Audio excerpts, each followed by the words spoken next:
Episode 342, 7 Ways to Kill Soil. This is Change Underground. I'm your host, John. Decarbonise the air, recarbonise the soil. As you might remember from last episode, I was away at a wedding, and in the last fortnight, everyone at that wedding who was over 50 has come down with a vile chest infection.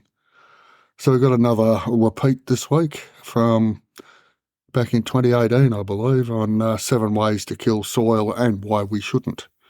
So hopefully we'll be back on deck next week. As I discussed last month, we have a new vision statement for the podcast and blog. Decarbonise the air, recarbonise the soil. This week we continue our journey through the soil with a post from the blog Chelsea Squared entitled 7 Ways to Kill Soil Microbes and Why This is a Bad Idea.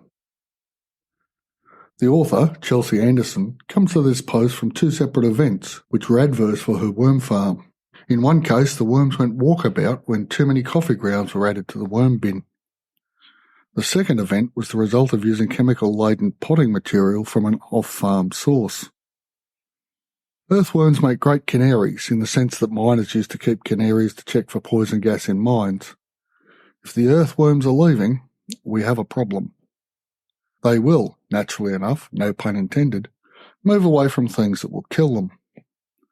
They are sensitive to changes in their homes. They require bedding and food. Should either of these be outside their comfort zone, they will decamp. Keeping earthworms has many benefits, but as canaries in your soil, this might be one you hadn't thought of yet. To the top 7 killers. 1. Chemicals. This one would seem self-evident. We too can be poisoned by chemicals, so it's not surprising. Earthworms and other soil biota suffer the same consequences. Now, chemicals can cover anything from excessive amounts of coffee to artificial fertilisers. The dose is, of course, important. This is why earthworms and other soil biota can survive low levels of nitrogen, potassium and phosphate fertilisers. If used as directed by the manufacturers, they are lethal to soil biota. 2. Salt. The apocryphal tale of the Romans ploughing the fields of Carthage with salt gets the message across. As does seawater inundation in low-lying islands in the Pacific, salt will kill soil biota. Salt is also suggested as a natural herbicide. Yes, salt is natural. Yes, it will kill weeds and snails and beneficial plants and soil biota and earthworms. It has no place in your soil. 3. Vinegar. Quote, this is another weed killer. If you buy a horticultural grade vinegar, 7 to 20%, and spray this on young weeds in the spring, they will die back, at least temporarily. The problem is vinegar kills indiscriminately, so it will kill other plants if accidentally sprayed, as well as critters in the soil, including microbes, end quote. So it is again natural, but not something to be used. 4. Chlorine. This one is a dosage matters with poison situation. Chlorine gas was used in World War I to kill humans. It is used in swimming pools to kill microbes. It is in the public water supply for the same reason. The key words there are kill microbes. Garden hoses from mains water supply will contain chlorine. I smell the stuff if I have the first shower in the morning, so there's plenty in the water. To avoid this peril in the garden will require some form of rainfall harvesting. I understand this is illegal in some parts of the world, apparently to control mosquito breeding places. The other solution, as suggested by aquarium owners, is to let the water stand uncovered overnight to allow the chlorine to dissipate. This isn't really a goer if you've got a rather large garden. Best advice, try to avoid chlorine. 5. Dehydration. This one is difficult to see, obviously with microscopic biota, but earthworms again act as a canary in the mine. And I'll quote from the piece again. Quote, in a not so obvious but simple way, dehydration kills microbes. You want to preserve those summer berries? Dehydrate them and they will not rot. Soil microbes are no different. While very wet conditions can cause anaerobic conditions, smelly and not so good bacteria and nematodes thrive, drought also kills. This is one more reason to use a mulch in summer. Natural mulches prevent topsoil from drying out, also preserving those beneficial bacteria, end quote. This seems so obvious once said out loud. Now, some soil biota are capable of surviving droughts by sealing themselves off and waiting for rain, but that's not much help if you're trying to grow things. For that matter, neither is dry soil.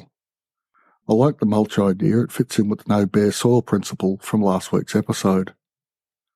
6. My favourite, tilling. Another of the principles from last week.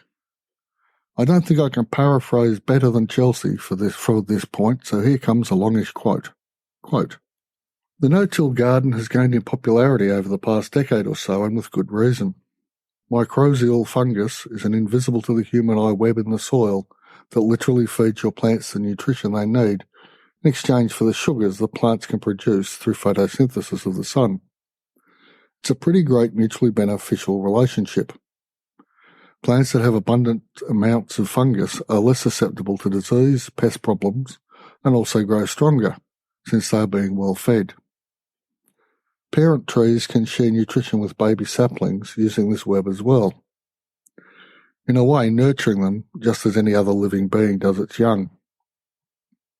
When we till the soil, we break up this invisible web, meaning our plants are left with fewer bodyguards. Only dig when it is necessary, that is, to harvest your potatoes or to plant a seedling. Otherwise, simply top-dress your garden with all the goodies, including worm castings, and the microbes will travel to where they want to be in the soil food web." End quote. I think we may have more than sufficient evidence available to support this idea. By the way, I happen to have a no-dig gardening book for sale at Amazon and on the website, link in the show notes. 7. Starvation.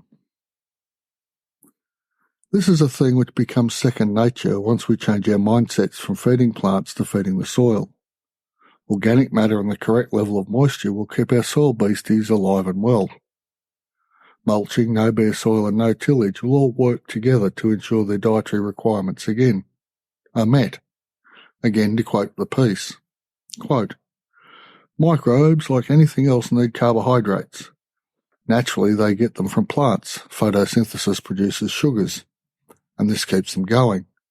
If you have a bare patch of soil with no plants, there will be no food.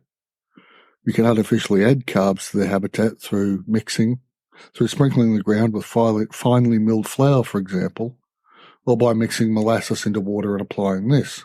Or you can simply allow plants to grow, as they will feed the system naturally. Does this not explain why bare ground doesn't stay bare for long?" End quote. So in summary, these are the things to avoid to keep your soil microbial community happy, thriving and alive. 1. Chemicals. 2. Salt. 3. Vinegar. 4. Chlorine. 5. Dehydration. 6. Tilling. And 7. Starvation. And with that, I'll draw this episode to a conclusion. Remember, decarbonise the air, recarbonise the soil. Thanks for listening, and I'll be back next week. This has been a JM Podcasting Services production. Link in the show notes.